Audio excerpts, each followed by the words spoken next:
नमस्कार, मैं आपके साथ धीरेन्द्र शुक्ला।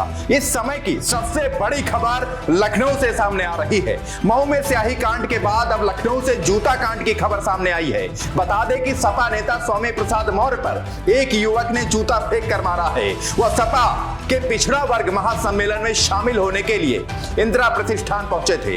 कार से उतरकर जैसे ही स्वामी प्रसाद मौर्य धीरे धीरे अंदर की तरफ बढ़ने लगे, उसी दौरान वकील की ड्रेस में आए एक युवक ने उन्हें जूते से मारने की कोशिश की, यानी कि उन पर जूते से हमला कर दिया।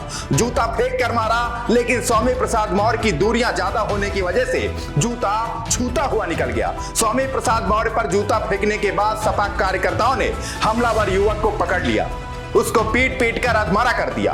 पुलिस उसे बचाने का प्रयास करती रही, लेकिन सपा कार्यकर्ता बार बार पुलिस से छुड़ाकर उसको पीटना शुरू कर देते हैं। बामुश्किल युवक को पुलिस ने किसी तरीके से छुड़ाया और लेकर थाने पहुंची। कार्यक्रम में पहुंचे अखिलेश यादव ने जूता कांड को लेकर बड़ा बयान दिया है। उन्होंने बीजेपी पर निशाना साधते हुए कहा कि बीजेपी जीरो टॉलरेंस की बात करती है तो जूता फेंकने की क्या जरूरत पड़ रही है। हमलावर युवक ने अपना नाम आकाश सैनी बताया है। उसने कहा, हम पूजा पाठ करने वाले हैं। जूता कांड के दौरान हालात इतने बिगड़ गए कि पुलिस को एक सरकारी जीप तक नहीं मिली। वहां खड़े ऑटो से हमलावर युवक को पकड़कर पुलिस थाने ले गई।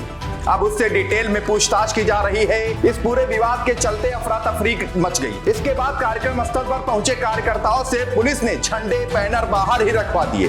दरअसल इंदिरा गांधी प्रतिष्ठान में सोमवार यानी आज पिछड़ा वर्ग के महापुरुषों पर एक अलग सी चर्चा होनी थी, यानी कि ओबीसी महासम्मेलन रखा गया था।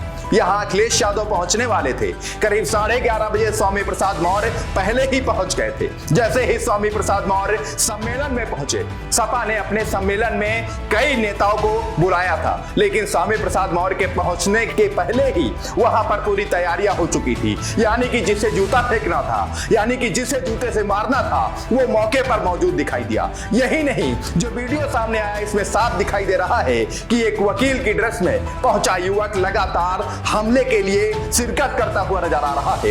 इस दौरान समाजवादी पार्टी के मुखिया अखिलेश यादव बीजेपी पर निशाना साधते हुए दिखाई दे रहे हैं। आइए हम आपको सुनाते हैं कि समाजवादी पार्टी के राष्ट्रीय अध्यक्ष अखिलेश यादव किस तरीके से भारतीय जनता पार्टी को घेरते हुए नजर आ रहे हैं। पांचांग की भी बुरी जांच हो रही है पुलिस द्वारा। बीजेपी क्या करेगी चुनाव से पहले किसी को पता है? कुछ भी होगा चुनाव से पहले। राष्ट्रीय अध्यक्ष जिस तरह से ये आ गया है, हर क्षेत्र में नंबर 1 पे आ गया है विकास। किसके आप और हम किसके आंकड़े माने? जो सरकार एक कंपनी को हायर कर करके अपने झूठ को सच बनाना चाहती है, क्या उस कंपनी को 300 करोड़ रुपए नहीं दिए? जो वो कंपनी बताएगी उसके प्रचार प्रसार के लिए क्या मीडिया को बड़े बड़े पैकेज नहीं दिए जा रहे हैं? तो वो नंबर 1 तो इसलिए हैं कि वो मीडिया को नंबर 1 दे रहे हैं। नंबर 1 वो तो इसलिए हैं कि वो जो दुनिया का जो नंबर 1 देश है उसको 300 करोड़ दे रहे हैं उस कंपनी को, तो नंबर 1 तो है ही। किसने मना किया नंबर 1 नहीं है? राष्ट्रीय और फिर योगी जी तो वैसे ही नंबर 1 है। राष्ट्रीय अध्यक्ष जी जिस तरह से नंबर किस चीज का 1 है तो ये आप बेहतर जानते हो। राष्ट्रीय अध्यक्ष जी जिस तरह से आज यहाँ पर घटना हुई, रात की दोस्ती है। देखिए ये व्यक्तिगत चीजें होती हैं जिसमें भारतीय जनता पार्टी को किसी को नीचा नहीं दिखाना चाहिए। और मुझे दुख इस बात का है कि एक अखबार ने जो हेडलाइन लिखी है, ये अखबार के लोगों का काम नहीं है। अखबार के लोगों का काम ये नहीं है कि आप किसी की पीआर कंपनी बन जाएं। एक बड़े सुपरस्टार को इतना नीचा दिखाना कि आप कुछ भी नहीं है उसके सामने, ये क्या बात है? ये तो सम्मान की बात है। इसमें तो बीजेपी के लोगों को या जो भी लोग इस पे टिप्पणी कर रहे हैं उन्हें खुश होना चाहिए कि उनके नेता का कोई सम्मान कर रहा है। लेकिन उस सम्मान में आप पॉलिटिकल लाभ लेना चाहते हैं तो सोचिए भाजपाई कैसे हैं। सम्मान में लाभ, दूसरों को अपमान करने में लाभ, दूसरों को गलत भाषा बुलवाने में लाभ, ये कहीं छोड़ेंगे जहाँ लाभ ना ले सके? राष्ट्रीय अध्यक्ष जी जिस तरह से आज घटना हुई स्वामी प्रसाद मौर्य जी के साथ, इस पर ये दुखद है और ऐसी घटना किसी भी लीडर के साथ नहीं होनी चाहिए।